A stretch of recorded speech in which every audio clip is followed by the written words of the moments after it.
It has the aerodynamic contours we'd expect of a Porsche. The differential lock and broadly flared fenders hint at a sporting pedigree.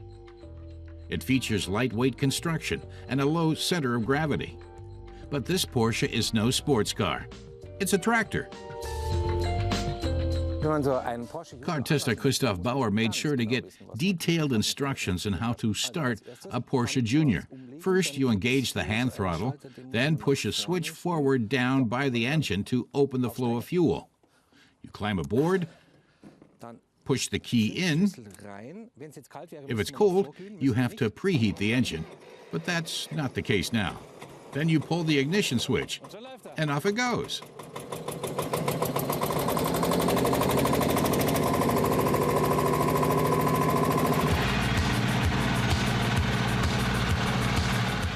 As early as 1937, the prolific designer Ferdinand Porsche started developing a people's tractor alongside the people's car, the Volkswagen Beetle.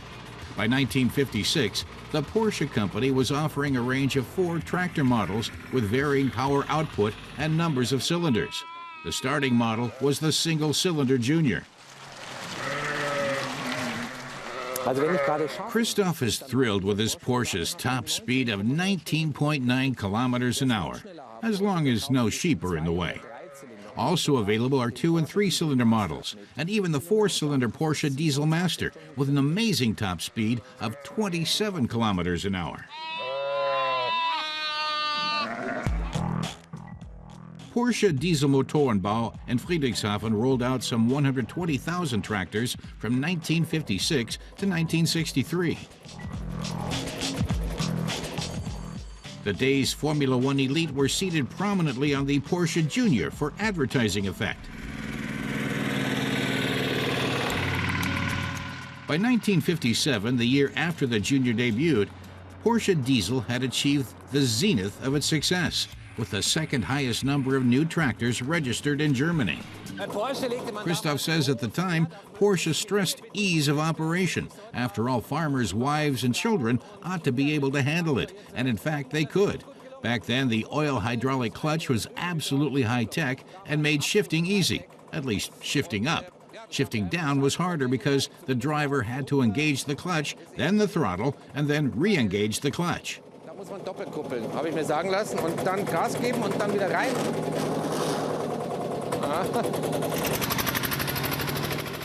Traditionally, all Porsche tractors were painted carmine red.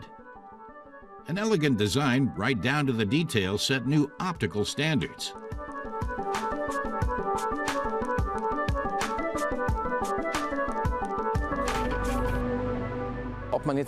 Christoph hesitates to describe a lowly piece of farm equipment as beautiful in the classical sense, but he sees the proportions and the wonderfully curved nose as exceptionally well done.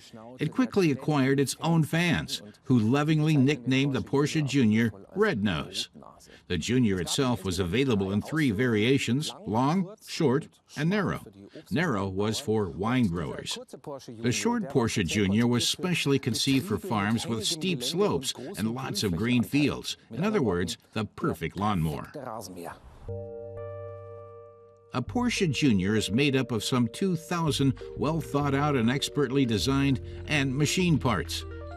The advanced hydraulic clutch demands gratifyingly little from the driver's muscles.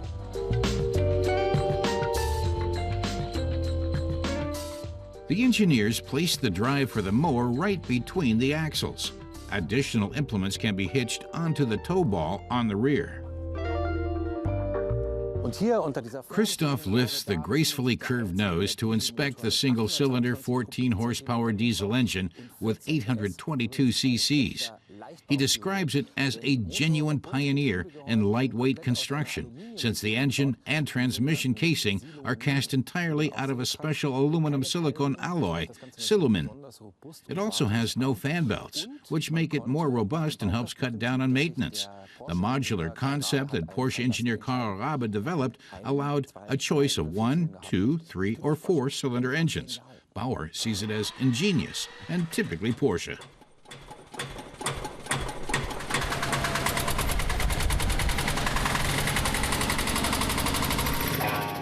The gear reduction and differential lock make for 2x3 forward gears and enable the Porsche Junior to handle the roughest terrain. Christoph says the original brochure stressed the wonderful visibility on all sides, hardly unusual in a tractor. But a day's work with this thin steering wheel could leave a farmer's hand calloused. And the only shock absorber is a spring under the seat, so trundling over the fields on it could get pretty bumpy. Even so, this tractor was the most advanced of its time. The advertising slogan said Porsche Diesel, built for the future. So the future belonged to Porsche Diesel. Advanced or not, Porsche Diesel halted its tractor production in 1963. The German market was flooded with cheaper machines made by foreign competitors. Christoph muses that if the Porsche Diesel Junior People's Tractor had never existed, German farmers might still be plowing their fields with horses and oxen. This all-round machine is robust and easy to maintain. At 25,000 units, it was the best-selling tractor of its time and definitely a milestone in automotive history. Much like the pioneering VW Beetle and Porsche 356, also with air-cooled engines, the Porsche Diesel Junior set new standards for its time.